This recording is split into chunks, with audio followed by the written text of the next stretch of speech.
अस्सलाम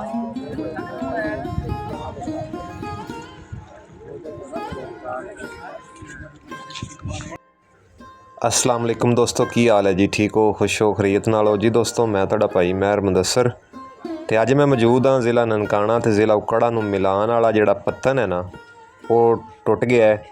ਇਹ चिड़वां दा ठट्टा है जिहड़ा तुसीं पिंड वेख रहे हो। ਇਹ ਜਿਹੜੀ ज़िला उकाड़े तो सैयद वाले पत्तन नूं सड़क जाती है। ये वो सड़क है जिहड़ी कि सी पैक नूं ज़िला उकाड़ा दे नाल मिलांदी है। यह टुट फुट का शिकार हो चुकी है, पानी पै गया है। यह नवीं सड़क हुण बनी सी। यह सारे लोग जिन्ने भी आ ये सारे लोग ये पत्तन क्रॉस करन लई इत्थे खड़े न। इत्थे एक बेड़ी लगी हुई है, वो थोड़े थोड़े लोगों नूं लै जाती है, उधरों थोड़ियां नूं लै आंदी है। वो सामने देखो, उधर दे लोग उधर रह गए, इधर दे लोग इधर रह गए। तो लिहाजा ਜਿਹੜੇ ਦੋਸਤ ਇਹ ਵੀਡੀਓ ਵੇਖ ਰਹੇ ਹਨ ਉਹ ਇੱਥੇ ਆਉਣ ਤੋਂ ਮਤਲਬ ਗੁਰੇਜ਼ ਕਰਨ।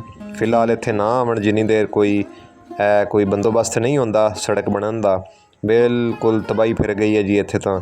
ਇਹ ਝਿੜਵਾਂ ਦਾ ਠੱਟਾ ਤੁਹਾਡੇ ਸਾਹਮਣੇ ਪਿੰਡ ਆ। ਇਹਦੇ ਸਾਰੇ ਜਿੰਨੀਆਂ ਵੀ ਫਸਲਾਂ ਸੀ, ਕਮਾਦ, ਮਕਈ, ਕਪਾਸ, ਲੋਕ ਕਹਿ ਰਹੇ ਹਨ ਕਿ ਉਹ ਸਾਰੇ ਦਾ ਸਾਰਾ ਪਾਣੀ ਦੀ ਨਜ਼ਰ ਹੋ ਗਿਆ। ਤੁਹਾਡੇ ਸਾਹਮਣੇ ਹੈ, ਪਾਣੀ ਪੂਰੀ ਸੜਕ ਨੂੰ ਹੀ ਲੈ ਗਿਆ।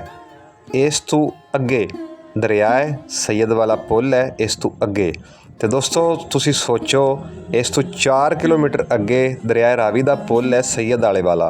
तो यह 4 किलोमीटर उरे यह हाल है। तो सोचो उत्थे की हाल होना है। तो लिहाजा इत्थे आण तू मेहरबानी करे जे जिन्नी देर सड़क का कोई हल नहीं निकलता लोग बेचारे धूपां दे नाल लकड़ां दे नाल अपनी मदद आप दे जरिए ये टुटी हुई सड़क नूं क्रॉस कर करके आ रहे हैं।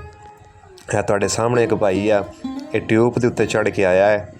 ज़ाहिर गल है इनकी कोई मजबूरी होएगी उधरों इधर आने की, शौक किसी नूं भी नहीं है। सारे लोग इत्थे मैं कुछ दोस्तों के नाल गल कीती है जिहड़े आ लोग खड़े हैं।